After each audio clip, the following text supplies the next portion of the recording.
We have lightning tracker technology, and so we know roughly where the strikes hit. And then I take that information and overlay it over a map so I can actually fly over the areas with the heaviest concentrations or areas of particular concern and look for those, individual or groups of strikes, which is what we've been doing today. The flights can last up to 4 hours using a small single-engine plane like this Cessna seen here. Jamie and her team does their best to maintain a bird's-eye view in order to send crews out immediately. Multi-mission aircraft equipped with electro-optical cameras and infrared scanners are flown at night.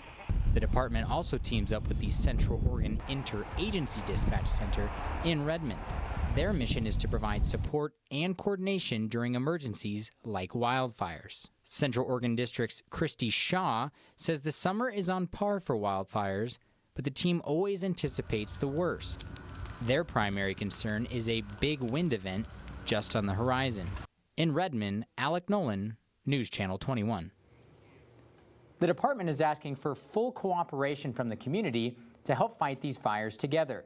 They want to remind everyone to properly discard any flammable material. Lee, back to you. This fire was sparked by lightning overnight. The Buckhorn fire is burning on Prineville BLM land in Wheeler County. It's burned about 80 acres so far.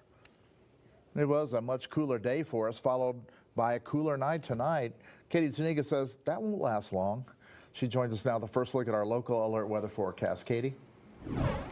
Lee, we are looking at a very different scene tonight here on our satellite radar image. All those lightning strikes, all that activity that we had, that is gone, and we are seeing cooler temperatures today. In fact, our highs were in those 70s. We've also seen a change here on our watches and mornings. We now just see this fire weather warning to our north of Warm Springs. That is in place until tonight at 11 p.m. The rest of Central Oregon is looking pretty clear, and you can see this tiny little bit of the corner there down to our southeast. Nothing here anymore in the Central Oregon area.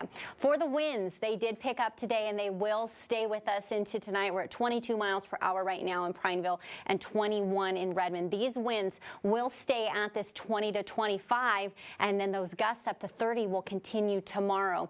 Another clear look. Last night, if you remember, we were tracking these showers as they were passing through. Cooler temperatures, like Lee said. Then we start to warm up tomorrow. We'll talk about that in detail coming up in just a bit. Lee, back to you. Deschutes County has 12 new cases of COVID-19 this evening. Jefferson County has 10 more. Crook County has 1 new case. Statewide, there are 267 new cases and 1 more death. Some people are complaining about waste and trash growing along BLM lands. Ariel Brumfield spoke to a Lapine resident who says there needs to be better maintenance.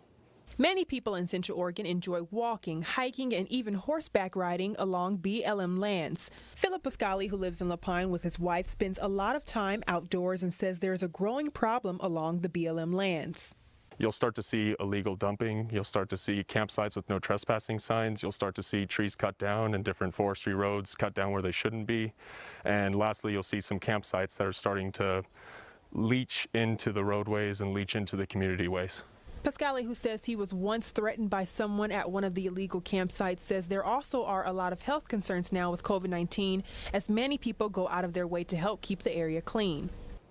Now, Philip Pascali tells me that he enjoys recreating at the Lapine State Park and land in the surrounding areas quite often. But when he comes out here, he finds things like this: cardboard and trash and water bottles laid all over. BLM has a 14-day camping limit for both public lands and dispersed lands. After the limit, you must relocate at least 30 miles from the area.